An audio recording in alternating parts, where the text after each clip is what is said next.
Assalamualaikum warahmatullahi wabarakatuh.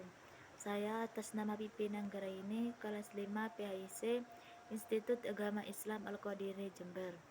Baiklah, di sini saya akan menjelaskan tentang mata kuliah Administrasi dan Supervisi Pendidikan yang diampu oleh dosen Bapak Fikri Farihin MPDI.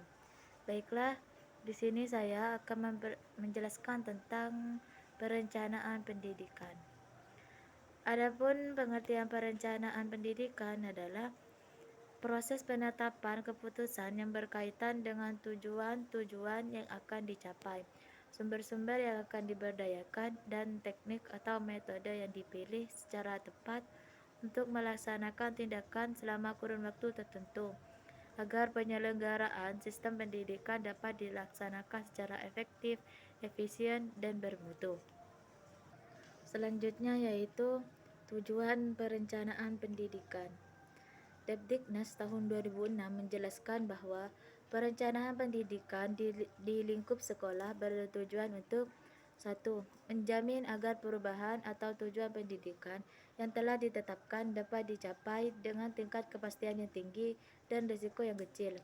2. Mendukung koordinasi antar pelaku sekolah. Yang ketiga, menjamin terciptanya integrasi, sinkronisasi, dan sinergi baik antar pelaku sekolah, antar sekolah, dan dinas pendidikan kabupaten atau kota, dan antar waktu, menjamin keterkaitan dan konsistensi antara perencana, pengendaraan, pelaksanaan, dan pengawasan.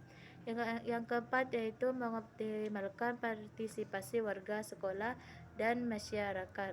Dan yang terakhir yaitu yang kelima, menjamin tercapainya penggunaan sumber daya secara efisien, efektif, dan berkeadilan dan berkelanjutan. Selanjutnya yaitu pendekatan perencanaan. Dalam perumusannya, perencanaan pendidikan dapat menggunakan pendekatan perencanaan tenaga kerja, pendekatan permintaan sosial, pendekatan nilai balik, dan pendekatan biaya efektivitas. 1. Pendekatan perencanaan tenaga kerja diarahkan agar tercipta lulusan yang memiliki skill yang dibutuhkan dunia kerja dan perkembangan. 2. Pendekatan permintaan sosial, bahwa perencanaan pendidikan mengakomodasi aspirasi dan tuntutan perkembangan di masyarakat dalam berbagai dimensi kehidupan seperti moral, sosial, ekonomi, dan lain-lain. Yang ketiga yakni pendekatan nilai balik, bahwa pendidikan adalah social oriented, namun dalam prakteknya tetap mempertimbangkan nilai efisiensi dalam pengertian mengurangi pemborosan dan meningkat nilai tambah. Selanjutnya yaitu prinsip-prinsip perencanaan pendidikan. Depdiknas tahun 2006 merinci perencanaan pendidikan yaitu 1. Memperbaiki hasil pendidikan, 2. Membawa perubahan yang lebih baik, 3. Demand-driven, 4. Menyeluruh, 5. Berkaitan dengan RPS, rencana pendidikan dinas provinsi, estrada repetada, dan sebagainya. 6. Partisipasi, 7. Keterwakilan, 8. Data driven, 9.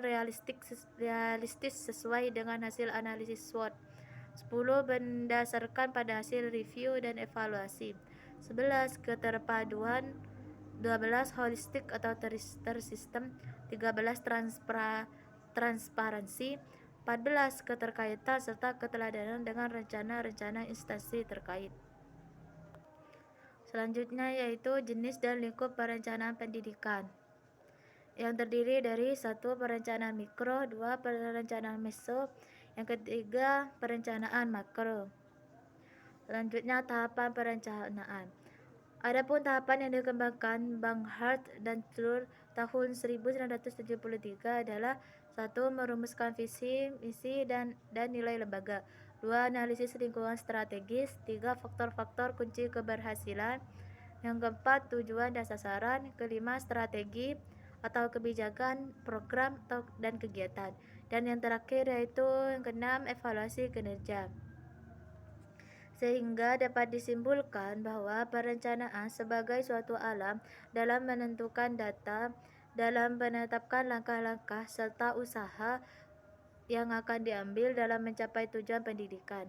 Dari langkah-langkah yang telah ditetapkan tersebut, diharapkan dapat diperkirakan kebutuhan-kebutuhan pendidikan di masa depan yang perlu dilaksanakan terlebih dahulu, atau skala prioritas dari kebutuhan pendidikan.